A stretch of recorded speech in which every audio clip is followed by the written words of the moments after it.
எல்லோருக்கும் நன்றி. எழுதுவது என்பது எதை போன்றது என்பதை நான் என்னுடைய தொகுப்புரையின் துவக்கத்தில் பேராசிரியர் கல்யாணி அவர்கள் ஒரு விழாவிலே சொன்னதை குறிப்பிட்டேன்.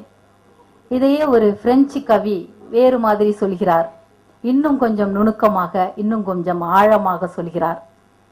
எழுதுவது என்பது ஒரு சுரங்க தொழிலாளி நெற்றியில் பொருந்திய விளக்கோடு சுரங்கத்தில் ஆழத்தில் இறங்குவதாகும். நெற்றியில் பொருந்திய விளக்கோடு சுரங்கத்தில் ஆழத்தில் இறங்கி செல்வது போன்றதாகும் என்று அவர் மிக நுட்பமாக குறிப்பிடுகிறார். அப்படிப்பட்ட எழுத்தை எழுதி பரிசு பெற்றிருப்போர் சார்பாக திருமதி கமலா இந்திரஜித் அவர்கள் தன் மனநிலையை நம்மோடு பகிர்ந்து கொள்ள இப்போது வருகிறார். பசி, வலி, ஏமாற்றம், நிர்கதி, அது யாருடையதாக இருந்தாலும் ஒரு எழுத்தாளர் மனங்கணத்து போய்விடுவார். அவர்தான் எழுத்தாளராக இருக்க முடியும். அப்படிப்பட்ட ஒரு சிறுகதை எழுதி பரிசு பெற்றிருக்கும் அவர் இப்போது தம்முடைய அந்த உள்ள கிளர்வை நம்மோடு பகிர்ந்து கொள்வார்.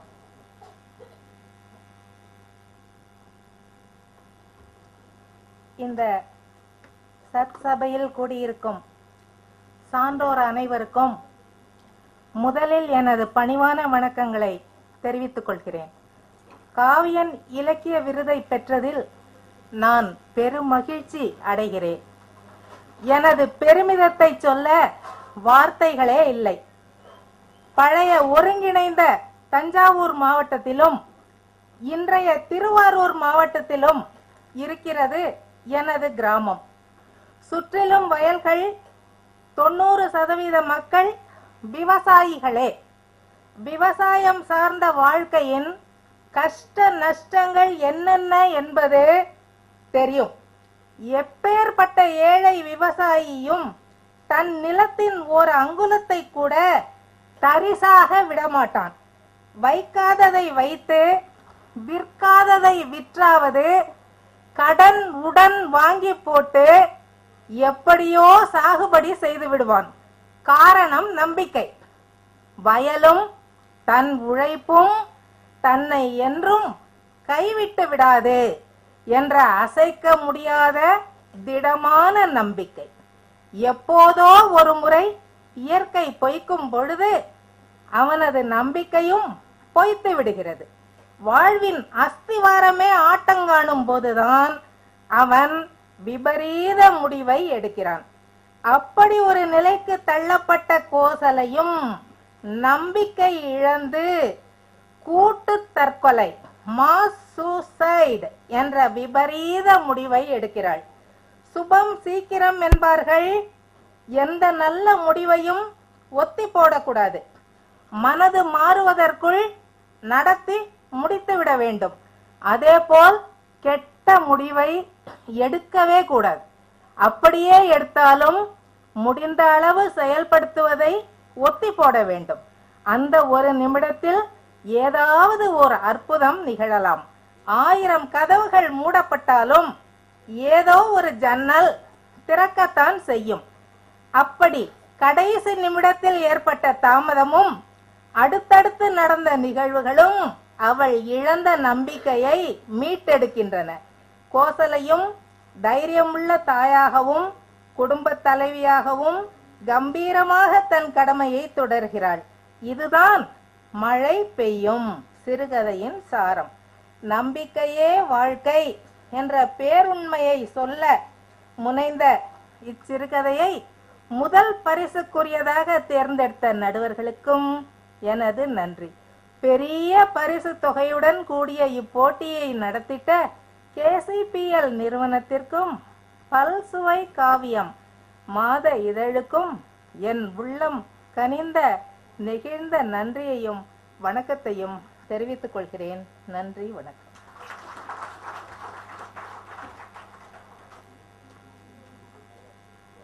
மிக்க நன்றி அம்மா. நானும் திருவாரூர் மாவட்டத்துக்காரிதான், ஒரு சிறிய கிராமத்தை சேர்ந்தவள். அந்த அடிப்படையில் எனக்கு கொஞ்சம் நெகிழ்ச்சியாக இருக்கிறது, மகிழ்ச்சியாக இருக்கிறது. கூடுதல் நெகிழ்ச்சியாகவும் மகிழ்ச்சியாகவும் உணர்கிறேன். சாட்டியக்குடி, திருக்குவளை பக்கத்து ஊர். மிக்க மகிழ்ச்சி. இப்போது நாம் தலைமையுரை கேட்கின்ற நேரம். சரியான சொற்கள் கிடைக்கவில்லை என்றால் நாம் நினைப்பதற்கும் சொல்வதற்கும் இடையே ஒரு இடைவெளி வந்துவிடும். நான் கவிதை எழுதும் போதும் சரி, பேசும் போதும் சரி, இந்த உணர்வுகளை வெளிப்படுத்துவதற்கு அந்த சரியான சொற்களஞ்சியம் அமையாமல் ஒரு கவிதைக்கு தலைப்பிட முடியாமல்லாம் பல மாதங்கள் தவித்திருக்கிறேன். ஆனால் எழுத்தாளர் பிரபஞ்சன் அவர்களுடைய பேச்சிலும் சரி, எழுத்திலும் சரி, அப்படிப்பட்ட ஒரு இடைவெளியை நாம் அறவே காண முடியாது. வந்து வார்த்தைகள் கொட்டும். அது மட்டுமல்ல, மலை பிரதேசத்து நதியில் இருந்து உருண்டு வரும் கூழாங்கற்களின் குளிர்ச்சியை தன்னுடைய வார்த்தைகளுக்குள் ஒளித்து வைத்திருப்பவர்.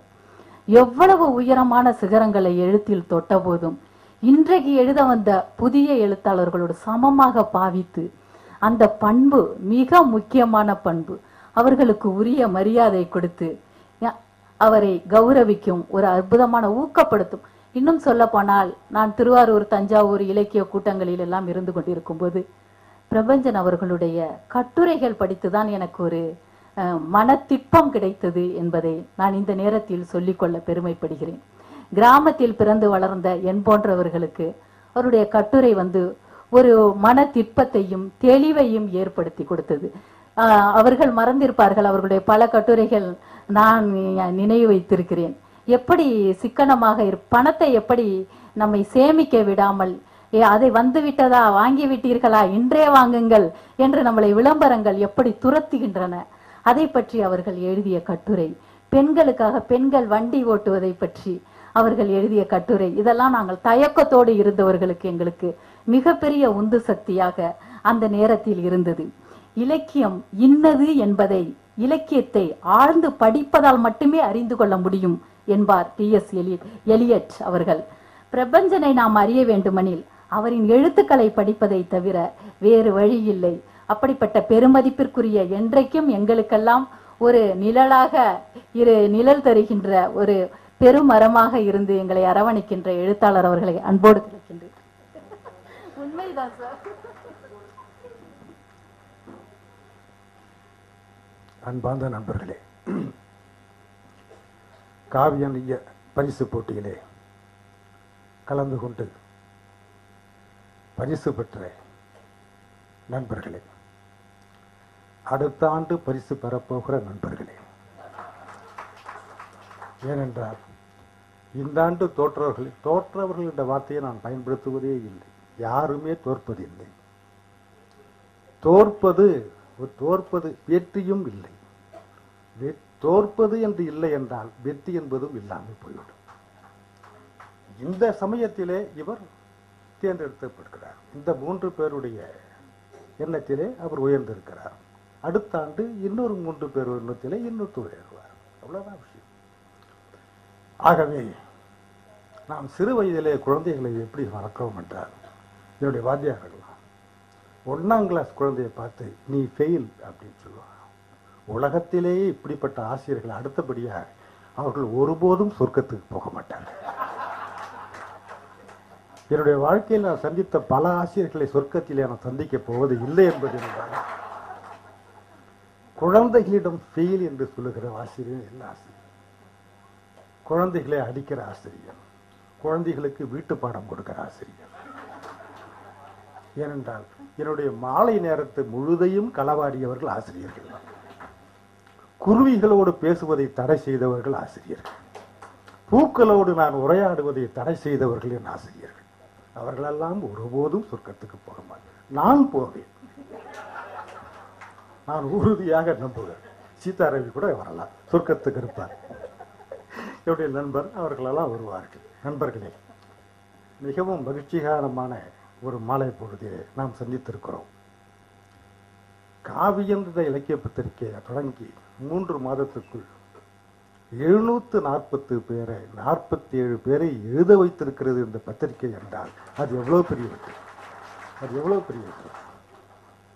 அதைவிடவும் எனக்கு நீங்கள் உணர்ந்தீர்களோ இல்லையோ, நான் உணர்ந்தேன். 747 பேரில் முதல் பரிசை ஒரு பெண்மணி பெற்றார் என்பதிலே எனக்குள்ள மரியாதை, எனக்குள்ள மகிழ்ச்சி வேலுமே இல்லை. இதைத்தான் நாங்கள் கனவு கண்டுவிட்டிருக்கிறோம், இதைத்தான் நாம் எதிர்பார்த்து கொண்டிருக்கிறோம். 740 பேர். மரியாதைக்குரிய இந்த அம்மையார் அவருடைய ஏற்புரையை படித்த பொழுது எனக்கு எங்களுடைய ஜானகி டீச்சர் ஞாபகத்துக்கு வந்தார். இப்படித்தான் இருக்கும். கல்கத்தா நகரம் எங்கே இருக்கிறது சொல்லுங்கள், அப்படி இதே தொழில தான் பேசுவாங்க. இதே கல்கத்தா நகரம் கல்கத்தாவிலே இருக்கிறது. கல்கத்தா நகரம் எந்த நாட்டிலே இருக்கிறது? கல்கத்தா நகரம் இந்தியாவிலே இருக்கிறது. இது மாட்டாங்க. வங்காளத்தில் இருக்கிற வரைக்கும் சொல்லுவாங்க. இப்படி இந்த துணியில தான் அவங்க பேசுவாங்க. நண்பர்களே, சென்னைக்கு வரும் பொழுது சென்னைக்கு வருவதற்கு பணம் கொடுத்து அனுப்பிய டீச்சர் ஜானகி டீச்சர் தான். ரொம்ப அற்புதமான ஒரு மனுஷி. மீண்டும் ஜானகி டீச்சரை போன்ற ஒரு ஆசிரியரை நான் இங்கே சந்திப்பதிலே மகிழ்ச்சி அடைகிறேன். நண்பர்களே, சிறுகதை தான் இருக்கிற இலக்கிய வடிவத்திலே ரொம்ப ரொம்ப கஷ்டமான வடிவம், ரொம்ப கஷ்டமான வடிவம். எங்க பாட்டி தான் எனக்கு சிறுகதையை பற்றி முதல்ல சொன்னாங்க. அவங்க சொன்ன சிறுகதை மாதிரி யாருமே சொன்னதில்லை. ஒரு ஊர்ல ஒரு நரி, ஒரு ஊர்ல ஒரு நரி, கதை அதோட சரி அப்படின்னா, மீதி கதை நாளைக்கு. இரவு முழுக்க நாங்கள் அந்த நரியை பற்றியே சிந்தித்துக் கொண்டிருக்கோம். கதை அதான சொல்லுது, கதையுடைய நோக்கம் அதானே. நரி என்ற உடனேயே நம்ம சிந்தனை எவ்வாறு வடிவமைக்கப்படுகின்ற தந்திரம், ரொம்ப தந்திரமான ஒரு மிருகம் நரி. நரி ஒருபோதும் தந்திரம் செய்வதில்லை. நரி காப்பி குடித்துக் கொண்டு இன்னொரு நரியை கெடுப்பதற்கு யோசிப்பதே இல்லை. நாம் தான் செய்து கொண்டிருக்கிறோம். நம்முடைய தந்திரத்தை நாம் நரியின் மீது ஏற்றுக்கிறோம். உண்மையிலே இலக்கியம் என்பது அதுதான். இலக்கியம் என்பது வேற எதுவுமே இல்லை. புலி வருது புலி வருது என்று சொல்லுகிற பொழுது இலக்கியம் வரவில்லை. புலி வந்து உண்மையாக ஒருவனை அடித்து போட்டுவிட்டு போகும் பொழுதும் இலக்கியம் பிறக்கவில்லை. ஆனால் எப்போது இலக்கியம் பிறந்தது என்றால், புலி வருது என்று ஒருவனை நம்ப செய்து எல்லோரும் ஓடச் செய்தவனை, அப்பொழுது இலக்கியம் பிறந்தது. பொய் எப்பொழுது மனிதர்கள் மத்தியிலே உண்மை போல தோற்றம் அளிக்கிறதோ அப்போது இலக்கியம் தோன்றுகிறது. இலக்கியம் வந்து நீதி போதனை அல்ல, நீதி சொல்லாது இலக்கியம். அதில் நீதி இருக்கக்கூடும், இருந்தால் நல்லது, இல்லை என்றால் இலக்கியம் என்பது அனுபவத்தை தொற்ற வைப்பது. நண்பர் இளம்பேரை தொகுப்புக்கு வந்தது எனக்கு மிகவும் மகிழ்ச்சி அளிக்கிறது. நான் இளம்பேரை மிக சிறந்த தமிழிலே உள்ள சிறந்த கவிஞர்களில் ஒருவர் இளம்பேரை. இளம்பரை என்று சொல்லும் போதெல்லாம் எனக்கு இக்பாலுடைய கவிதை ஞாபகம் வரும். உங்களுக்கு ஞாபகம் வருதா? இக்பாலுடைய கவிதை ஞாபகம் வரணும். இளம் பிறையே நீ இளைத்து போயிருக்கிறாய் என்று வருத்தப்படாதே. இளம் பிறையே நீ இளைத்து போயிருக்கிறாய் என்பதற்காக வருத்தப்படாதே. ஒரு பூரண சந்திரன் உனக்குள்ளே புதைந்து கிடக்கிறான் என்று பெருமைப்படு. ஒரு பூரண சந்திரன் உனக்குள்ளே புதைந்து கிடக்கிறான் என்பதிலே பெருமை.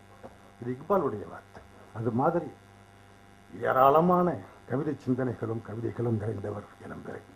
அவர் தொகுப்புக்கு வந்ததற்காக நான் மகிழ்ச்சி அடைகிறேன். நண்பர்களே, 747 கதைகளை எல்லாவற்றையும் படித்து குறிப்பெடுத்து அவைகளில் ஒன்றையும் தள்ளிவிடாமல் அனைத்துக்கும் நியாயம் செய்து 5 கதைகளை தேர்ந்தெடுத்த இந்த குழுவை நான் மனமாற பாராட்டுகிறேன். பொதுவாக இப்படியெல்லாம் போட்டிகள் நடப்பதில்லை. அகாடமி முதற்கொண்டு அனைத்தையும் சேர்த்துத்தான் சொல்லுகிறேன். ஒவ்வொரு அகாடமியின் போதும் ஒரு தகராறு வரும். ஏன் இந்த 5 கதைகளும் பிரசுரிக்க என்னுடைய அனுபவம் தான். இந்த முதல் கதையை பிரசுரம் பண்ண உடனே எல்லோரும் நன்றாக இருப்பது என்று எழுதுகிறார்கள். அதுல ஒரு சந்தேகமே இல்லை, எல்லாம் நல்லா இருக்குன்னு எழுதுவான். 2வது கதையை போட்ட உடனே அவங்களுக்கு தெரியும், 2வது கதையை போட்ட உடனே இந்த 2வது கதை தான் முதல் பரிசுக்கு தகுதி உள்ளது, ஏன் 2வதா போட்டீங்க அப்படின்னு எழுதுவோம். இப்படிதான் வாசகர்கள் எழுதுவார். 5 கதைகளையும் போட்ட பிற்பாடு ஒட்டுமொத்தமாக படிக்கிற வாசகன் முதலிலே தேர்ந்தெடுத்தது சிறப்பாகத்தான் இருக்கிறது அப்படின்னு அப்படி எழுதுவோம். இதுதான் பாசுடைய மனோபாவம். ஆனாலும் கூட நமது கடமை செய்து கொண்டிருக்க வேண்டும். நண்பர்களே, என்னுடைய 80ஆம் வருஷம் நான் எழுதிய ஒரு சிறுகதை கணையாழியில் வெளிவந்தது. பிரம்மம் என்பது அதனுடைய தலைப்பு. பிரம்மம் பிரம்மம் என்பது பிரம்ம மரம், பிரம்ம விருட்சத்துக்கு, இந்த இதுக்கு முருங்கை மரத்துக்கு பிரம்ம விருட்சம் பேர். அந்த கதையை, கணையாழியில் வெளிவந்த அந்த கதையை அந்த மாதத்தின் சிறந்த சிறுகதையாக நண்பர் திருப்பூர் கிருஷ்ணன் தெரிந்தெடுத்தார். அந்த கதையை கரிச்சான் குஞ்சு ஆண்டின் சிறந்த சிறுகதையாக தேர்ந்தெடுத்தார். 1982 ஆண்டு. 1982 ஆண்டுக்கு பிறகுதான் நான் ஒரு எழுத்தாளனாகவே தமிழில் அறியப்பட்டேன். அதற்கான வித்துக்களை இட்டவர்கள் நண்பர் கிருஷ்ணனும் காலம் சென்ற கரிச்சான் குஞ்சு என்பதிலே எனக்கு எந்த விதமானதும். எப்பொழுதுமே சிறந்த விஷயங்கள் தேர்ந்தெடுப்பவர்கள் மிக முக்கியமானவர்கள். அது முக்கியம். எதை யார் தேர்ந்தெடுக்கிறார்கள் என்பது மிக முக்கியமான விஷயங்களை கொண்டு. சிறுகதை தான் மிக கடினமான வடிவம் என்று நான் உங்களுக்கு சொன்னேன். சிறுகதை என்பது எதனால் அது கடினமான வடிவம், எதனால் அது சவால் உள்ள வடிவம் என்று நான் சொல்வதுனாக்கா, மற்ற எல்லா வடிவத்திலும் உங்கள் அனுபவத்தை மட்டுமே சொல்லிவிடலாம். ஆனால் சிறுகதையில உங்கள் அனுபவம் மாத்திரம் பத்தாது, மேற்கொண்டு ஏதேனும் நிற்கணும். இருந்தால் தான் அது சிறுகதை வடிவமா மாறும். ஹோட்டலுக்கு ஒருத்தர் போறாரு. என்னப்பா இருக்கு அப்படின்னு கேட்கிறாரு. சர்வர் அங்கன் வந்து சுஜில ஆரம்பிச்சு பஜ்ஜில முடிக்கிறான். ஒரு 10-12 எல்லாத்தையும் கேட்டுட்டு அவரு ஒரு கப் காஃபி கொண்டா அப்படிங்கிறோம். அப்படி சொன்னதும் அவர் முகம் இன்னும் வாடி போயில்லை. ஒரு நாள் முழுக்க அதை கேட்டுக்கிட்டு இருக்கிறவர் தான். போயிட்டு ஒரு காஃபியாக திரும்புறாரு. இன்னொருத்தர் முன்னெல்லாம் உட்கார்றாரு. என்ன சார் வேணும்? இப்ப இவரு என்ன இருக்கு, இந்த சுஜில ஆரம்பிச்சு இந்த பஜ்ஜி வரைக்கும் இந்த முறையை தவறாம அந்த பண்ணத்தையும் சொல்லிட்டு அப்புறம் அப்படின்னா ஒரு டீ கூட அப்படின்னா. சரி, இப்போ ஏற்கனவே வந்தவரை மூச்சு பார்க்கிறாரு. ஏதாவது வருத்தம் இருக்கா? எல்லாத்தையும் கேட்டு வெறும் டீ கேட்கணுமே அல்லது காஃபி கேட்கணும். அப்படியே ஒரு பொம்மை மாதிரி, ஒரு மிஷின் மாதிரி உள்ள போயிட்டு டீயை கொண்டாந்து வைக்கிறார். சாப்பிட்டுட்டு இந்த காஃபி சாப்பிட்ட முதல்ல காஃபி சாப்பிட்டவர் போய் கேஷாண்டா போய் பாக்கெட்டில் கையை விட்டு பணத்தை எடுக்கிறார். எடுக்கும் பொழுது அவர் அறியாமல் அவருடைய கைக்குட்டை கீழே வந்து விடுகிறார். அது அவருக்கு தெரியாது. கேஷை கொடுத்துட்டு நகராரு. அப்போது சார் அப்படின்னு ஒரு குரல். திரும்பி பார்க்கிறார் சர்தார். இந்த கட்சி பொங்கல் தான் சார். அடாடா சாரி அப்படின்னு வாங்கிட்டார். இப்பொழுது இந்த கதையை எழுதிய புது பித்தன் எழுதுகிறார். அவர் மிஷின் இல்லை, மனிதன் தான்.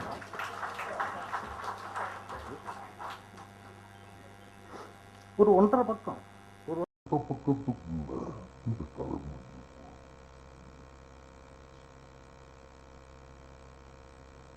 இவருடைய ஓட்டல் அனுபவத்தை மாத்திரமல்ல, மனிதகுல அனுபவத்தையே மேலும் சேர்த்து சொல்லுகிற கதையாக வடிவமைத்திருக்கிற பாருங்க.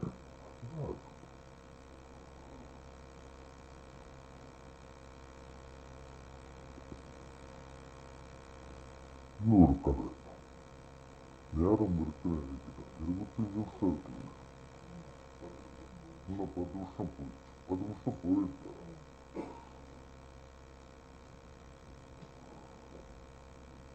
நீங்க எடுத்து சொல்றதுக்கு மேல நான் நிறுத்திக்கணும்.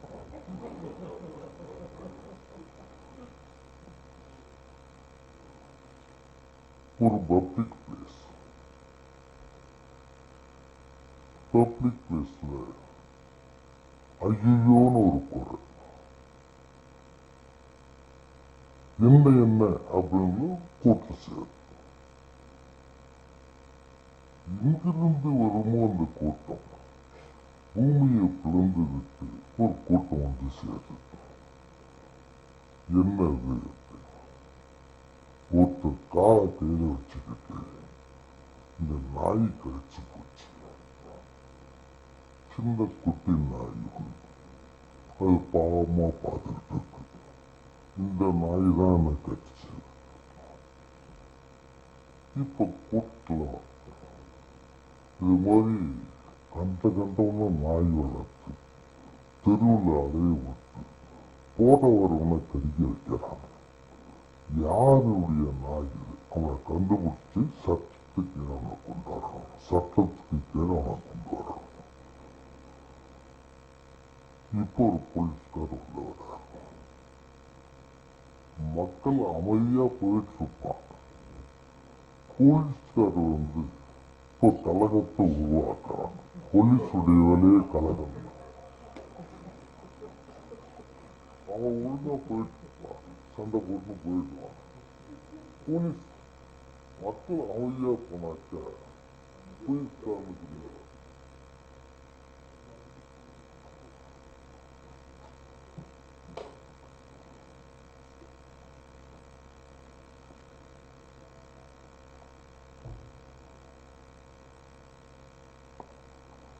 உடல்நிலை சரியில்லை.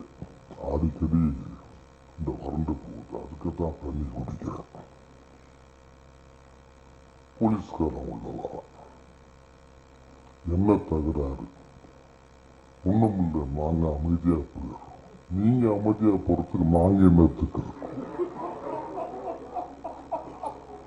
விவகாரத்தை சொல்லுக்கப்பா. இப்ப கடிப்பட்டாங்க. இந்த நாய் என்ன கடிச்சு போச்சு. எந்த நாய் இந்த நாயை வளர்க்கறது? எந்த நாய்க்கு சொந்தக்காரன் அந்த நாய்? அப்போ யாருக்குமே இல்லை. பார்த்த அது கூட்டத்தில் ஒருத்தன் பார்த்த சுரி நாய் இருக்கு சார். இதை போய் எவனா வளர்ப்பானா? கரெக்ட். சுரி நாயை எவனா வளர்க்க மாட்டான். இந்த சுரி நாயை அப்புறப்படுத்தினேன் அப்படின்னு அவன் சொல்றான். அப்போ இன்னொருத்தன் சார், போன வாரம் நம்ம எஸ்ஐ வீட்டுக்கு போயிருந்தேன். எஸ்ஐ வீட்டுல இது மாதிரி ஒரு நாயை பார்த்தேன். இவனுக்கு அந்த குளிர்காலத்தையும் வேர்த்து போச்சு. யார சொல்ற நீ அப்படின்னு. எஸ்ஐ வீட்டுல எஸ்ஐ வீட்டு நாயா இது? எனக்கு அப்பவே தெரியுமே, பார்த்தாலே அழகா எவ்வளவு லட்சணமா வாழை ஆட்டிக்கிட்டு.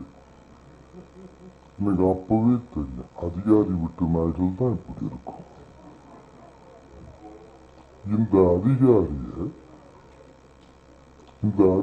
விட்டு நாய அமைதியா போயிட்டு இருக்கிற நாய நீயே சீண்டி அதுக்கு கோபம் வரவழைச்சு அதை கடிக்க வச்சு நீயே காலை காட்டி நிற்கிற அசிங்கம் பிடித்த நாயை உன்னை நான் அரெஸ்ட் பண்றேன் அப்படின்னா.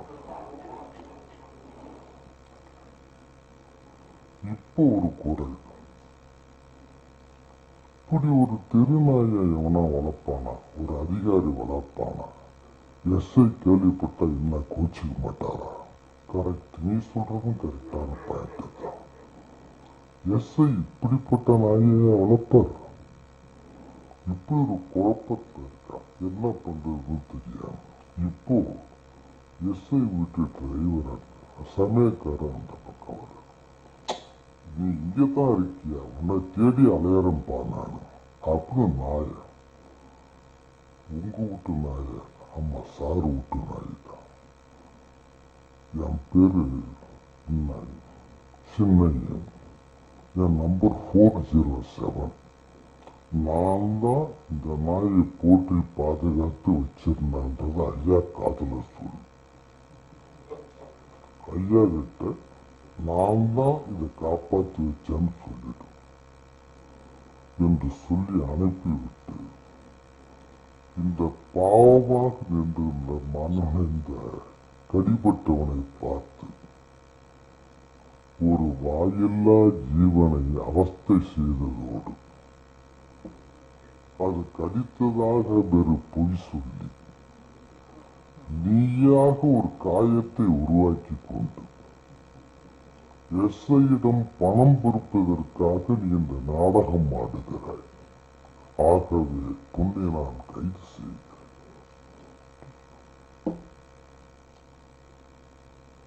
இப்படி ஒரு கதையை ஒன்றரை பக்கத்துல புதுப்பித்தன் வாழ்ந்து சற்றேறக்கூடிய அதே காலகட்டத்திலே இன்னொருத்தன் எழுதலாம்.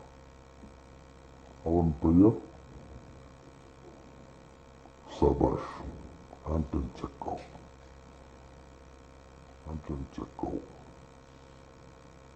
ஒன்றரை பக்கம், இதே ஒன்றரை பக்கம்.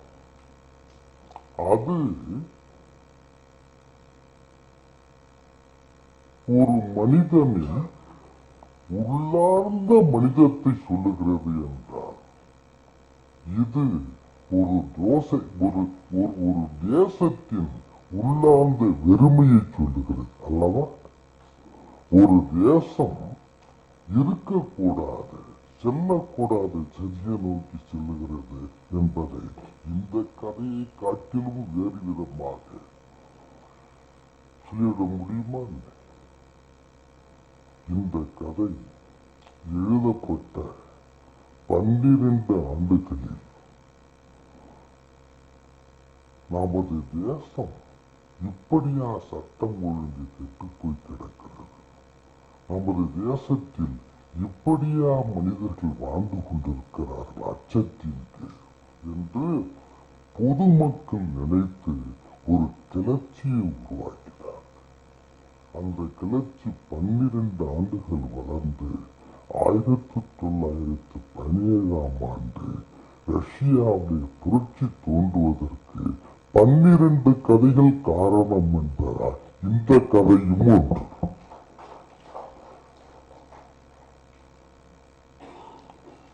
ஒரு தேசத்தின் போக்கையே மாற்றிவிடக்கூடிய சக்தி இலக்கியத்துக்கு மட்டும்தான் உண்டு. ஆகவேதான் இது போன்ற போட்டிகள் ரொம்ப முக்கியமாகப்படுகிறது. போட்டிகள் வேணும். போட்டிகள் எதனால என்னக்கா கண்டுபிடிப்பதற்காகத்தான், வேற ஒண்ணும் இல்லை. இந்த 747 கதைகள்ல 5 பேரை நாம் கண்டுபிடிக்கிறோம்னாக்கா 742 மோசம் என்பது அல்ல. 747லேயே மிக சிறப்பாக வடிவமைத்தார். ஒரு சொல்லை, ஒரு உண்மையை, ஒரு கருத்தை, ஒரு தத்துவத்தை மிகச் சிறப்பாக வடிவமைத்தார்கள் என்பதற்குத்தான் அந்த 5 பேர். மீதி பேர் தவறிவிட்டார்கள் என்பதல்ல, மீதி பேர் அடுத்தபடியாக சிறப்பாக செய்வார்கள் என்பதற்காக. ஆகவே 5 பேரை நாம் தேர்ந்தெடுக்கிறோம். இந்த 5 பேரை தேர்ந்தெடுத்து சமூகத்துக்கு அறியப்படுத்தும். வேற ஒன்றும் இல்லை. போட்டி என்பது அதுக்குத்தான். இந்த 25,000 விஷயம் இல்லை, 50,000 இல்லை, எந்த உணவு பணமும் ஒரு விஷயம் இல்லை. ஆனால் வாழ்நாள் முழுக்க நான் காவியம் பரிசு பெற்றேன் என்று அவர்கள் அந்த 5 பேரும் மேல வருவாங்க இல்லையா? அதுதான் காவியத்துக்கும் பெருமை, எழுத்தாளருக்கும் பெருமை. நாம் தொடர்ந்து செய்யணும். இன்னொரு விஷயத்தையும் நான் உங்களுக்கு சொல்றேன். அடுத்த ஆண்டு கவிதைக்கு செய்யணும். என்ன கவிதை? ஒன்று மிக சிறப்பாக எழுதப்படுகிறது, 2வது மிக மோசமாக வடிவமைக்கப்படுகிறது. கவிதைக்கு செய்யணும். குறுநாவல் என்றால் என்ன? குறுநாவலுக்கு செய்யணும், நாவலுக்கு செய்யணும். இப்படி பல்வேறு வகைப்பட்ட இலக்கிய முயற்சிகளையும் சொல்லணும். தமிழர்களுக்கு எழுதுறது விஷயமே இல்லை. எனக்கு முன்னால இருக்கிற விஷயமே என்ன பிரச்சனையே என்னன்னாக்கா, ஒரு சினிமாவை நல்ல சினிமா எது, மோசமான சினிமா எது என்று கட்டுப்படுவதற்கான முயற்சி கடந்த 50 ஆண்டுகளாக இல்லை. அதனாலதான் எல்லா சினிமாவும் உயர்தரம். உலகத்தரத்தில் ஒரு சினிமா, ஒரு மோசமான சினிமாவுக்கு அந்த பெயர். உலகத்தரம்னா என்ன தரம்? தரம்னு எது சினிமா, எது சினிமா இல்லை, எது கதை, எது கதை இல்லை, எது நாவல், எது நாவல் இல்லை என்று சொல்லித் தரும் முயற்சி இந்த தேசத்தில் நடைபெறவில்லை. நடந்திருக்கிறது பெரும்பான்மை இல்லை.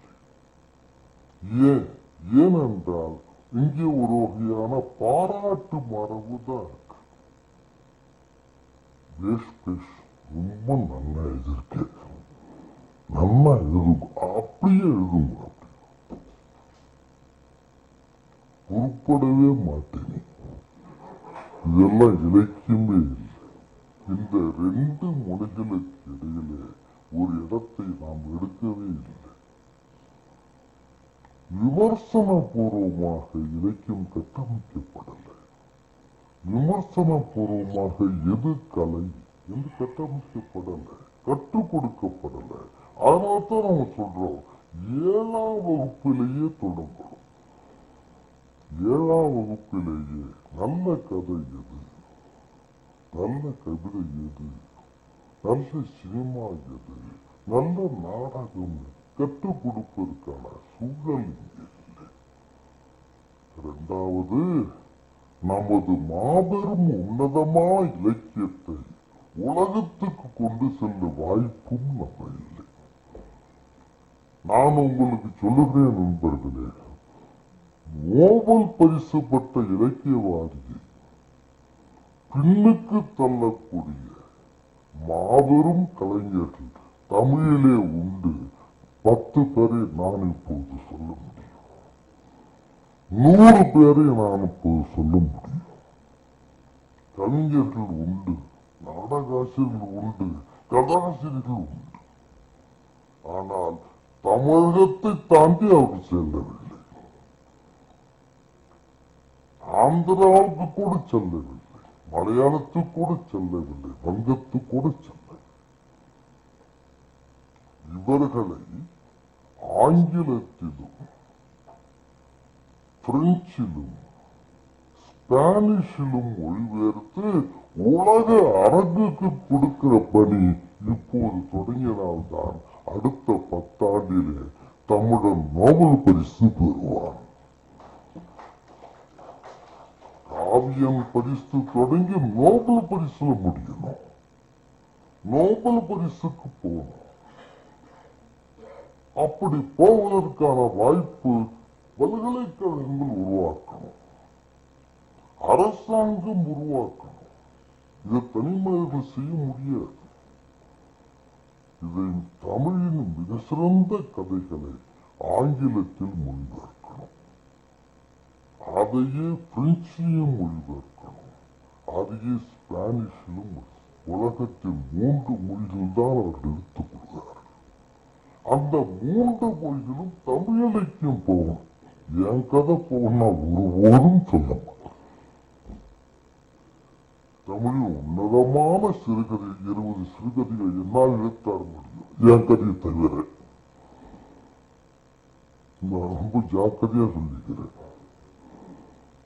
20 உன்னதமான கதைகளை நான் எடுத்து தரேன். ஆங்கிலத்தில் அதை மொழிபெயர்க்க யார் இன்னொரு பேராசிரியர் காவியம் முன்வருகிறது.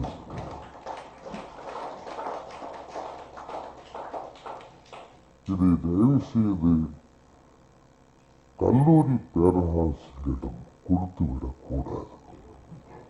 இந்த மொழிபெயர்ப்பு பணி குறித்துக் கூடக்கூடாது. கல்வி பேராசிரியராக இருந்தார். எழுத்தாளர்களிடம் அவர் கோச்சிக்க மாட்டார். ஏன்னா தனியார் சமூகத்துக்கு தெரியும் நான் நல்லா திறந்து இதயத்தோடு பேசுறேன், யாரையும் மனதில் வைத்தில்லை. தாகூருக்கு நோபல் பரிசு கிடைத்தது இன்னொரு கவிஞன் மொழிபெற்றதால்தான், இன்னொரு எழுத்தாளர் மொழிபெற்றதால்தான். அப்படி ஒரு படைப்பாளியை இன்னொரு படைப்பாளி மொழிபெற்றோம். அதை ஆங்கிலத்தில் மொழிபெயர்த்து, பிரெஞ்சில் மொழிபெயர்த்து உலக அரங்கில் போடும் தமிழன் எவ்வளவு காலம் தமிழ்நாடு தமிழுக்குள்ளே இருக்க முடியும்? இது ஆதங்கம் அதுதான். புது புத்தனை போல ஒருத்தர், ஜானகிராமனை போல ஒருத்தர், ஜானகிராமனை போல ஒருத்தரை இந்திய மொழிகளிலே கிடையாது. நான் அனைத்தும் படித்தவன், ஆகவே சொல்லுகிறேன். ஜானகிராமனை போல ஒரு கலைஞர் நீங்க பார்க்கவே முடியாது, அப்படிப்பட்ட கலைஞர். ஆனால் ஜானகிராமன் இத்தனை பேருக்கு இங்க லண்டன்ல தெரியும், பிரான்ஸ்ல தெரியும், தெரியல. ஆகவே இந்த பெரும் பொறுப்பை காவியம் கொஞ்சம் கொஞ்சமாக அடுத்த 5 ஆண்டுகளுக்குள் அல்லது 10 ஆண்டுகளுக்குள் எடுத்து தமிழ் இலக்கியத்தை, ஒரு ஆதங்கம் தான் எனக்கு, வேற ஒன்றும் இல்லை, தமிழ் இலக்கியத்தை உலக அளவிலே கொண்டு சென்று தமிழுக்கும் பெருந்தொண்டு செய்வோமாக நமது தலைமுறையில் ஏதேனும் செய்தாக வேண்டும். ஆகவே இந்த பணியை நாம் எடுத்துக் கொள்வோம் என்று சொல்லி, பரிசு பெற்றவர்கள், பரிசு பெறாதவர்கள் அத்தனை பேரையும் வாழ்த்தி உங்களுக்கும் என் வணக்கத்தை சொல்லி விடைபெறுகிறேன். நன்றி, வணக்கம்.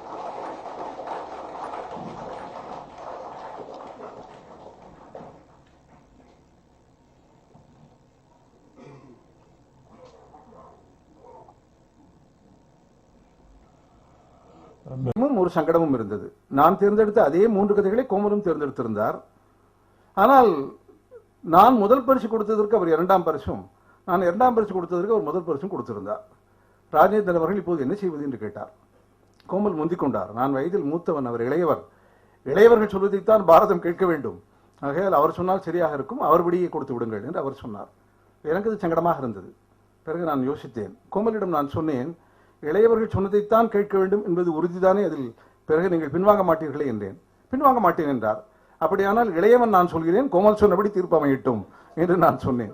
அப்படி அந்த போட்டி தீர்ப்பு முடிவாகியது.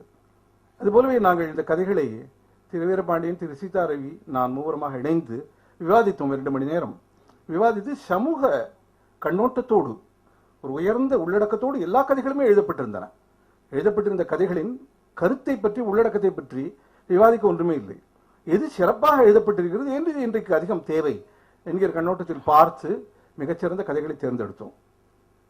இந்த சிறுகதை போட்டியில் நடுவர்களாக இயங்கிய போது எங்களுக்கு ஏற்பட்ட இன்னொரு சந்தோஷம் என்னவென்றால், பிரபஞ்சன் அவர்கள் வாழ்த்தினார். முதல் பரிசு பெற்றவர் ஒரு சகோதரி, ஒரு பெண்மணி என்பதை ஒட்டி. அவர் பெண்மணி என்பது நாங்கள் இங்கு வந்த பிறகுதான் எங்களுக்கு தெரியுமே தவிர, அது புனை பெயரா, அவர் ஆனா பெண்ணா என்று எங்களுக்கு தெரியாது. இன்னும் சொல்ல போனால் எந்த கதாசிரியருடைய பெயருமே தெரியாது. பெயர் இல்லாமல் கதைகளுக்கு எண்கள் மட்டும்தான் கொடுக்கப்பட்டு எங்களிடம் வந்தன. ஒருவேளை ஜெயபாஸ்கரன் யோசித்திருக்கலாம், பல்லாண்டு காலமாக 30 ஆண்டுகளுக்கு மேலாக என் போன்றவர்கள், சீதாரவி போன்றவர்கள் எல்லாம் பத்திரிகை துறையில் இருப்பதால் கையெழுத்தை பார்த்து கூட யார் என்று எனக்கான ஒரு வாய்ப்பு இருக்கிறது என்று கருதியோ என்னவோ அத்தனை கதைகளையும் தட்டச்சு செய்து அனுப்பியிருந்தார். கையெழுத்தை வைத்து எதுவும் கண்டுபிடிக்க முடியாது, நடையை வைத்து கண்டுபிடித்தால்தான். ஆனால் அந்த கதைகளை எங்களுக்கு மிக ஆனந்தமாக இருந்தது. அந்த கதைகளை தேர்வு செய்து முதல் சுற்றில் என்னென்ன கதைகளை விலக்கிவிடலாம் என்று நான் ஒரு பட்டியல் கொண்டு போன போது அதே வகைப்பட்ட பட்டியலோடு தான் மற்ற இருவருமே வந்திருந்தார்கள். ஆகையால் விஷயம் சுலபமாக இருந்தது. சாகித்ய அகாடமி பரிசை பற்றியெல்லாம் பிரபஞ்சன் இங்கே சொன்னார். பிரபஞ்சன், நான் உள்ளிட்ட இங்கு உள்ள பல பத்திரிகையாளர்கள் ஒரு போட்டியில் ஒருவருக்கு பரிசு கிடைக்கிற பொழுது அந்த பரிசை எப்படி அவர் வாங்கினார் என்கிற உள் தகவலை எல்லாம் அறிந்து விடுகிறோம் இல்லையா? ஒரு நபருக்கு கொல்லைப்புற வழியில் ஒரு செயலை செய்து கொடுத்து ஒரு பரிசை வாங்கினால், அந்த கொல்லைப்புற வழியில் அவர் அந்த செயலை செய்து அந்த பரிசு வாங்கினார் என்கிற விவரத்தை அந்த சம்பந்தப்பட்ட நபர்கள் விசாரமாக எல்லா தொலைபேசிகளிலும் பேசுவார்கள். எனவே அந்த பரிசின் மூலமாக அவர் ஒரு பெரிய சுயமரியாதையுடைய நபராக இருந்தால் பெருமிதத்தை அடைய முடியாது. ஒரே ஒரு நாவலை எழுதி அதற்கு சாகித்ய அகாடமி பரிசு வாங்குவது உட்பட எல்லா வகையான கோளாறுகளையும் நாம் இப்போது பார்த்து கொண்டிருக்கிறோம். எனவே பரிசுகள் முக்கியமல்ல, விருதுகள் முக்கியமல்ல, அதன் பின்னணியில் நீதி, நியாயம், ஒழுங்குமுறை இயங்கியிருக்கிறதா என்பதுதான் முக்கியமானது. இந்த பரிசு வாங்கிய ஐவரும், ஏன் தேர்ந்தெடுக்கப்பட்ட கதைகளை எழுதிய அத்தனை பேரும் மிகுந்த பெருமிதத்தோடு நடக்கலாம். அதுதான் முக்கியம். ஒரு பரிசு மிக நியாயமாக, மிகச் சரியாக வழங்கப்பட்டிருக்கிறது என்பது. இந்த கதைகளை படித்து பரிசுக்குரிய கதைகளை தேர்ந்தெடுத்த பிறகு பொதுவாக இங்கு வந்திருக்கிற பரிசு பெற்ற, பரிசு பெறாத மற்றும் என் நண்பர்களாக இங்கு வந்திருக்கிற இளைய எழுத்தாளர்கள் பலரும் இருக்கிற சந்தர்ப்பத்தில் சொல்கிறேன், சிறுகதை துறையில் சிறுகதை எழுதுகிறவர்கள் என்ன விஷயத்தை கவனிக்க வேண்டும் என்று இந்த கதைகளை படித்த போது எனக்கு தோன்றியது. மேலும் அதிக கூடுதல் கவனம் செலுத்த வேண்டிய விஷயங்கள் சிறுகதையில் என்ன என்பதை இந்த கதைகள் எனக்கு புலப்படுத்தின. உள்ளடக்கத்தை பற்றி மிகச் சிறப்பான உள்ளடக்கத்தோடு எழுதுகிறார்கள். ஐஸ்வர்யா இங்கே வந்திருக்கிறாரா என்று தெரியவில்லை. நிறைய பரிசுகளை பெற்றவர். ஒரு போட்டிக்கு கதையை அனுப்புகிற போது என்ன கருத்தை எழுதினால், ஒரு பெண் விடுதலை, தலித் முன்னேற்றம், மதுவிலக்கு என்பது போன்ற கருத்துக்களை எழுதினால் பரிசு வாய்ப்பு அதிகம் என்பதை உணர்ந்து சமூகத்திற்கு தேவையான கருத்துக்களை உள்ளடக்கமாக வைத்து எழுதுகிற ஒரு பாணியில் எல்லோரும் கைதேர்ந்திருக்கிறார்கள். அதில் குறை சொல்ல ஒன்றுமில்லை. ஆனால் ஏறக்குறைய எங்களுக்கு எல்லா கதைகளுமே நேரேட்டிவ் ஸ்டைல் என்று சொல்லப்படும் ஆசிரியர் கூற்றாக அமைந்த கதைகள்.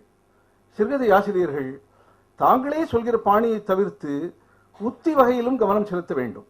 சிறுகதையில் உருவம், உத்தி, உள்ளடக்கம் என்று சொல்கிறோம். உருவம், சரியான வடிவம் இருக்க வேண்டும். சுஜாதா ஒருவரி கதை ஒன்று சொல்வார், சிறுகதையின் வடிவம் எப்படி இருக்க வேண்டும் என்பதற்கு. பூங்காவில் தற்செயலாக சந்தித்துக் கொண்ட இருவரில் ஒருவர் மற்றவரை பார்த்து, உங்களுக்கு பேய் பிசாசு இதிலெல்லாம் நம்பிக்கை உண்டா என்று கேட்டதற்கு மற்றவர், அப்படியெல்லாம் கிடையாது, நான் இறந்தே 10 வருடம் ஆகிவிட்டது என்று சொல்லிவிட்டு காற்றில் கலந்து மறைந்து போனார் என்று ஞானசம்பந்தத்தின் நெருங்கிய நண்பரான சுஜாதா ஒரு உதாரணம் சொல்லுவார். அப்படி சிறுகதையினுடைய வடிவம் அழகாக வந்து விடுகிறது. சுவரில் ஒரு துப்பாக்கி மாட்டி இருந்தால் அந்த சிறுகதை முடிவதற்குள் அந்த துப்பாக்கி வெடிக்க வேண்டும். இல்லை என்றால் துப்பாக்கி அந்த சுவரில் மாட்டப்பட்ட வரை கதையில் இடம்பெறக்கூடாது என்றெல்லாம் இலக்கணம் சொல்வார்கள். அதெல்லாம் எழுதுகிறவர்கள் சுலபமாக கற்றுக்கொண்டு விடுகிறார்கள். ஆனால் உத்தி கதாசிரியமே பேசுவது மாதிரி இருக்கிறது. ராக்கி ரங்கராஜன் நான் கிருஷ்ணதேவராயன் என்று விகடனில் ஒரு பெரிய தொடர்கதை எழுதினார். அந்த நாவல் முழுவதுமே கிருஷ்ணதேவராயன் என்கிற மன்னருடைய பேச்சாக அமைந்தது. பிராம் ஸ்டோக்கர் என்கிற ஒரு மர்ம நாவலாசிரியர் டிராகுலா என்று ஒரு நாவல் எழுதியிருக்கிறார் ஆங்கிலத்தில். ஒரு 700-800 பக்க நாவல். அந்த நாவல் முழுவதுமே கதாசிரியரே வரமாட்டார். ஒரு செய்தி நறுக்கு, ஒரு மணி ஆர்டர் ஃபார்மில் இருந்து சில வாசகங்கள், ஒருவருக்கு எழுதிய கடிதம் என்று இப்படியே வரும். ஆனால் கதை வளர்ந்து கொண்டே போகும். அப்படிப்பட்ட புதிய முறைகளில், புதிய உத்திகளில் ஏதாவது கதை எழுதப்பட்டிருக்கிறதா என்று பார்த்தால் அப்படிப்பட்ட கதைகள் எதுவும் அதிகம் தென்படவில்லை. விமலாதித்த மாமல்லன் என்ற ஒரு சிறந்த தமிழ் சிறுகதை ஆசிரியர், இப்போது அவர் அதிகம் எழுதுவதில்லை. அவர் ஒரு கதையை எழுதினார். தாசில்தாரின் நாற்காலி என்பது கதையின் தலைப்பு. ஒரு நாற்காலி அந்த தாசில்தாருக்கு ஒரு 12 கடிதங்கள் எழுதுகிறது. அதுதான் கதை. அதில் எப்படி லஞ்சமெல்லாம் வாங்குகிறார் என்பதையெல்லாம் அந்த நாற்காலி பிட்டு வைத்து விடுகிறது. மிக அற்புதமான கதை. சுஜாதா ஒரு கதை எழுதினார். அந்த கதை சகோதரி பத்மா நடித்து ஒரு மேடை நாடகமாக அரங்கேறியது. பெருந்தேவி ஒரு பாத்திரத்தில் நடித்திருந்தார். அந்த கதையினுடைய கணையாழியில் வந்த கதை 2 கடிதங்கள் என்பது தலைப்பு. கதையே 2 கடிதங்கள் தான். அந்த 2 கடிதமுமே ஒரு தாய் மகளுக்கு எழுதிய கடிதங்கள் தான். ஒரு தாய் முதல் ஒரு கடிதம் எழுதுகிறாள், பிறகு ஒரு கடிதம் எழுதுகிறாள். அதோடு கதை முடிந்து விடுகிறது. முதல் கடிதம், அன்புள்ள மகள் புவனாவுக்கு, நான் உன்னுடைய அப்பா காலமான பிறகு டெல்லியில் கெமிஸ்ட்ரி பேராசிரியராக பணிபுரிந்து வருகிறேன். விடுமுறையில் உன் வீட்டுக்கு சென்னைக்கு வந்தேன்.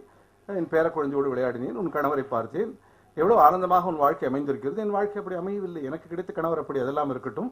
உன்னுடைய நெற்றியில் ஒரு தழும்பு இருந்தது. நீ கீழே விழுந்து அடிபட்டு அதனால் விளைந்த தழும்பு என்று சொன்னாய். அந்த தழும்பு உன் அழகை கிடைக்கிறது. ஆலிவ் ஆயில் தடவிக்கொண்டு நாள்தோறும் இரவு படுத்துக்கொள்.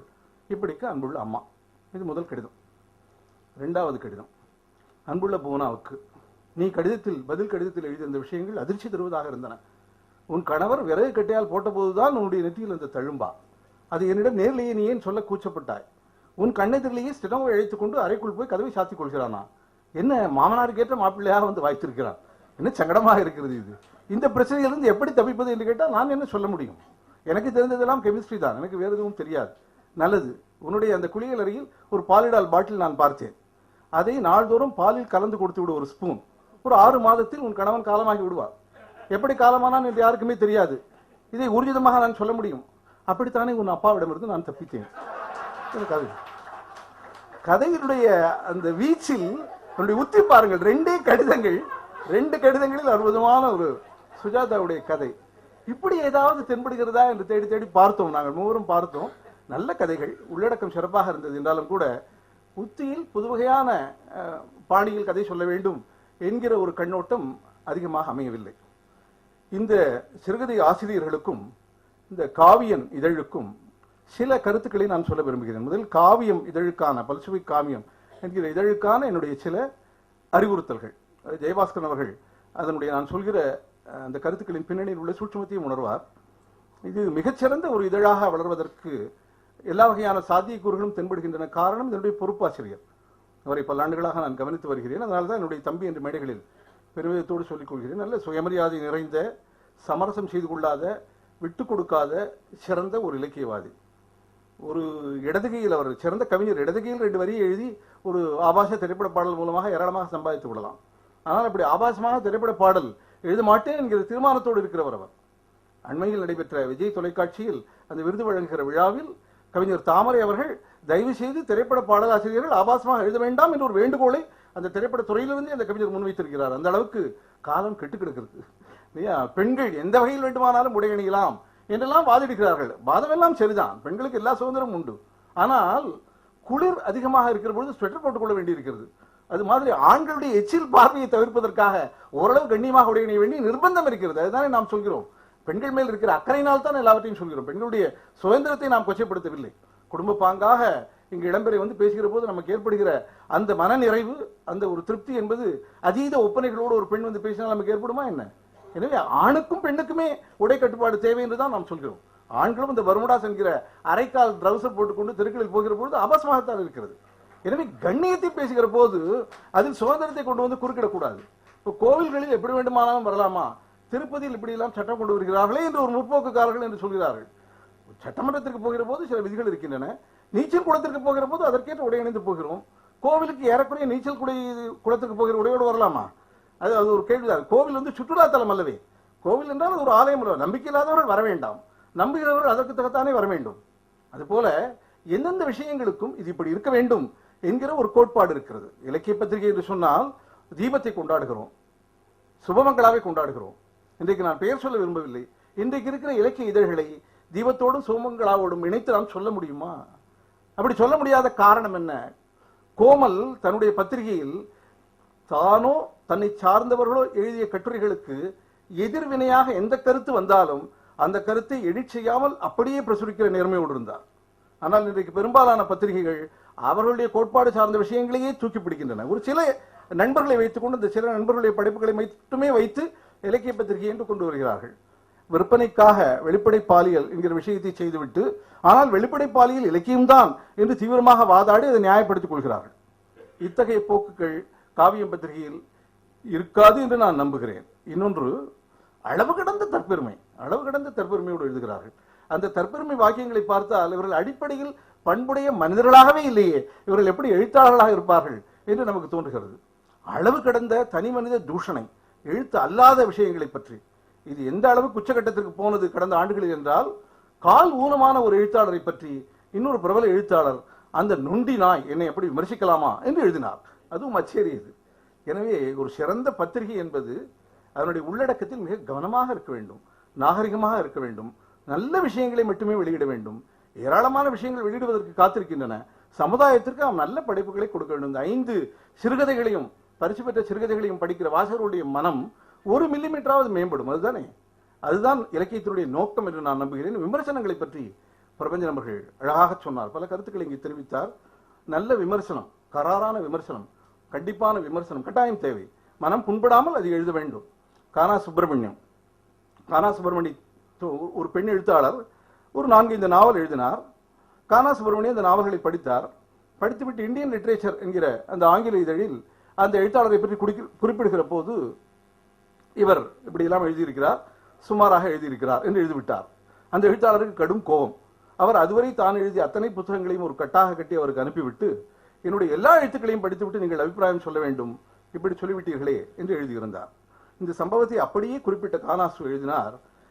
எனவே சென்ற இதழில் நான் எழுதிய வாக்கியம் அவர் சுமாராக எழுதுகிறார் என்பது, திருத்தி வாசிக்கப்பட வேண்டிய வாக்கியம் அவர் தொடர்ந்து சுமாராகவே எழுதுகிறார் என்பதாக எழுதியிருந்தார். அது வெங்கட் சாமிநாதன் கவிஞர் மு மேத்தாவை பற்றி சொல்கிற பொழுது, மேத்தா ஒரு கவிஞர் அல்ல, ஆனால் என்றாவது ஒரு நாள் அவர் கவிஞர் ஆகலாம், இது கூட எல்லா இந்திய குடிமகன்களும் ஜனாதிபதி ஆகலாம் என்கிற மாதிரி என்பதாக அவர் எழுதியிருந்தார். ஏன்னா இப்படி எழுதிவிட்டாரே என்று நான் மேத்தாவிடம் வருத்தப்பட்டேன். மேத்தா அந்த வாக்கியம் அழகாக இருக்கிறது என்று அதை தன்னுடைய முன்னுரையில் எடுத்து போட்டுக்கொண்டார். எனவே விமர்சனங்கள், கராரான விமர்சனங்கள் தேவை, ஆக்கப்பூர்வமான விமர்சனங்கள் தேவை. ஆனால் எழுதுகிறவர்கள் சமூக பிரச்சனையோடு, சமூக மேம்பாட்டோடு எழுத வேண்டும் என்பதை கவனத்தில் கொண்டு எழுதுகிற பொழுது இலக்கியம் மேம்படும், சமூகம் மேம்படும், அதற்கான ஒரு கருவிதான் பத்திரிகை. குமரிமலர் ஏ.கே. செட்டியார் உங்களுக்கு தெரியும், அவரோடு நிறைய நான் பழகி இருக்கிறேன். நான் மகாத்மா காந்தியை நேரில் பார்த்ததில்லை என்ற குறையை ஏ.கே. செட்டியாரை பார்த்து தீர்த்து கொண்டேன். அவ்வளவு அற்புதமான மனிதர். நினைத்திருந்தால் பல கோடி சம்பாதித்திருக்கலாம். ஆனால் மிக எளிமையாக கையில் ஒரு குடையோடு தெருக்களில், சென்னை தெருக்களில் நடந்து வருவார். அவர் வானதி திருநாவுக்கரசு நெருங்கிய நண்பராக இருந்தார். குமரிமலர் என்கிற அற்புதமான பத்திரிகையின் ஆசிரியர். குமரிமலர் பத்திரிகையை திருப்பூரில் நான் மாணவனாக இருந்த பொழுது முதலில் ஒரு பிரதியை எங்கோ பார்த்தேன். மிக அருமையாக இருந்தது. அவருக்கு ஒரு கடிதம் எழுதினேன். இந்த குமரிமலர் பத்திரிகைக்கு நான் சந்தா கட்ட விரும்புகிறேன், எனவே எந்த முகவரிக்கு எவ்வளவு சந்தா தொகை அனுப்ப வேண்டும் என்று பதில் எழுதுங்கள் என்று வேண்டி கடிதம் எழுதியிருந்தேன். அதற்கு அவர் பதில் எழுதினார், நாங்கள் 500 பிரதி அச்சிடுகிறோம், உங்களுக்காக 501 பிரதி அச்சிடுவது என்பது எனக்கு கட்டாது. ஆனால் நீங்கள் என் பத்திரிகையை படிக்க வேண்டும் என்று நான் விரும்புகிறேன். உங்கள் திருப்பூரிலேயே கந்தசாமி கவுண்டர் இந்த பத்திரிகையை வாங்கி கொண்டிருக்கிறார், அவருக்கு கடிதம் எழுதிவிட்டேன், அவரிடம் வாங்கி படியுங்கள், ஆனால் ஞாபகமாக அவரிடம் திருப்பி கொடுத்து விடுங்கள் என்று அவர் கடிதம் எழுதினார். பத்திரிகையினுடைய நோக்கம் விற்பனை என்று யார் சொன்னது? விற்பனையில் சாதனை படைத்த பத்திரிகைகளை பற்றியா நாம் இப்போது பேசுகிறோம். தீபம் என்ன விற்பனையில் அது அதிகபட்ச விற்பனை என்பது தீபம் 17,000 பிரதிகள் போயிருக்கிறது.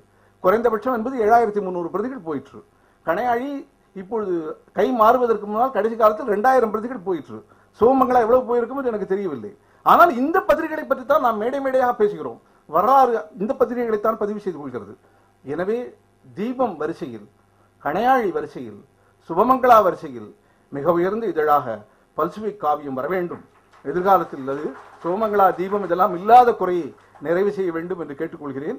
மீண்டும் நான் சொல்வது, தேவையில்லாத தற்பெருமையோ, தேவையில்லாத அகங்கார துணியோடு கூடிய வாக்கியங்களையோ, சமூக சீர்கேடு அடையக்கூடிய விஷயங்களையோ இந்த பத்திரிகையில் நிச்சயம் நீங்கள் வெளியிட மாட்டீர்கள், என்றாலும் வெளியிடக்கூடாது என்பதை மீண்டும் உங்களுக்கு நான் வற்புறுத்த விரும்புகிறேன். தீனதயாளன் பாண்டியன் அவர்களை எவ்வளவு பாராட்டினாலும் தகுமேன் என்றால், எத்தனையோ செல்வந்தர்கள் இருக்கிறார்கள், எத்தனையோ தர்ம காரியங்கள் செய்கிறார்கள், கோயில் உண்டியலில் எத்தனையோ பொன்னையும் பொருளையும் போடுகிறார்கள். பாரதியார் வறுமையில் வாடி செத்தார் என்று நாம் நிறைய சொல்லிக்கொண்டே இருக்கிறோம். பாரதியாருடைய வறுமையை பற்றி, பொருளாதார வறட்சியை பற்றி நிறைய சொல்கிறோம். ஆனால் சமூகத்தில் ஒரு பிரிவினர் என்ன சொல்கிறார்கள்? அவர் வறுமை அனுபவித்ததால் தான், அவர் வறுமையை தன்னளவில் உணர்ந்ததால் தான் அவரால் அவ்வளவு உன்னதமாக எழுத முடிந்தது என்று சொல்லி அவருடைய வறுமைக்கு நாம் செய்த அந்த கொடுமைக்கு ஒத்தடம் கொடுத்துக் கொள்கிறோம். ஆனால் உண்மை அப்படி அல்ல. தாகூர் பாரதிக்கு இணையான ஒரு கவிஞர், நோபல் பரிசு பெற்றவர். தாகூர் செல்வ வளத்தில் மிதந்தார். பாரதியாருக்கு இன்னும் கொஞ்சம் செல்வம் இருந்தால் கட்டாயம் இன்னும் கூடுதலாக பல நாட்கள் வாழ்ந்து வைத்தியம் செய்து கொண்டு இன்னும் பிரமாதமான இலக்கியத்தை படைத்திருப்பார். அதுதானே விஞ்ஞான உண்மை. நாம் அதை செய்ய தவறிவிட்டோம். சரி, சென்றதினி மீளாது மூடரே நீர், சென்றதையே தினம் தினமும் சிந்தை செய்து கொன்றழிக்கும் கவலை எனும் குழியில் வீழ்ந்து குமையாதில் சென்றதனை குறித்தல் வேண்டாம். பாரதியாரை விட்டு விடுவோம். ஆனால் அப்படி பாரதியாருக்கு செய்த நம் தமிழ் சமுதாயம் செய்த துரோகத்தை எப்படி சரி செய்வது? இப்படி நிறைய வாரி வாரி போட்டிகளில் அள்ளி வழங்குவதுதான் அது சரியான வழி. எனவே செல்வந்தர்கள் நிறைய இலக்கிய போட்டிகளை நடத்தட்டும், நிறைய அவர்களால் இயன்ற அளவு பொருளுதவி எழுத்தாளர்களுக்கும் பேச்சாளர்களுக்கும் செய்யட்டும். அதன் மூலமாக தமிழ் தழைக்கட்டும். அதற்கு காவியன் இதழும், பல்சுவை காவியம் இதழும், தீனதயாள பாண்டியன் அவர்களும் என் நண்பர் ஜெயபாஸ்கன் அவர்களும் காரணங்களாக அமையட்டும் என்று கூறி, இது மிகச்சிறந்த விழா. இந்த விழாவில் கலந்து கொள்ளக்கூடிய வாய்ப்பு கிடைத்தமைக்கு நன்றி கூறி விடைபெறுகிறேன். நன்றி, வணக்கம். மிக்க நன்றி ஐயா. ஐயா அவர்களுக்கு மதிப்பிற்குரிய தீனதயாள பாண்டியன் அவர்கள் நினைவு பரிசு வழங்குவார்கள்.